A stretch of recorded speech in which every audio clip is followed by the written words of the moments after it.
శాంతి భద్రతల కోసం అహర్నిశలు కృషి చేస్తానని రాష్ట్ర డీజీపీ సివి ఆనంద్ తెలిపారు. ప్రభుత్వ ఆశయాలు ఆకాంక్షలు నెరవేరేలా పనిచేస్తానని చెప్పారు. కొత్త టెక్నాలజీని మరింతగా వాడుకుంటామన్నారు. నేరాల దర్యాప్తులో తెలంగాణ పోలీసులు ఇప్పటికే ఉత్తమ పనితీరు కనబరిచారని కొనియాడారు.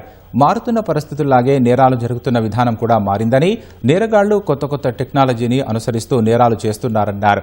నేరగాళ్లు అనుసరిస్తున్న సాంకేతికత పోలీసులకు సవాలు విసురుతోందని పేర్కొన్నారు.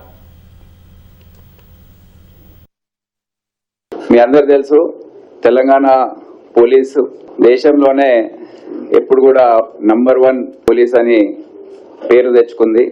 అనేక రంగాల్లో విప్లవాత్మకమైన మార్పులు, ఇన్నోవేషన్స్ ఇవన్నీ కూడా చేయడంలో తెలంగాణ పోలీస్కి ఒక బ్రాండ్ లాంటిది ఉంది.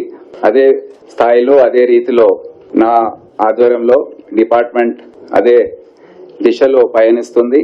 ఇంకా వేగంగా మార్పులు తీసుకురావడం, సాంకేతిక పరిజ్ఞానాన్ని వాడుకోవడం అనేది జరుగుతుందని మీకు తెలియజేస్తున్నాను.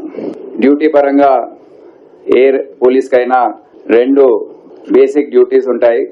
ఒకటి శాంతి భద్రతలు కాపాడడం, రెండవది నేర నియంత్రణ, నేర దర్యాప్తు. ఇవి ఏ పోలీస్ కూడా విస్మరించే అవకాశం ఉండదు.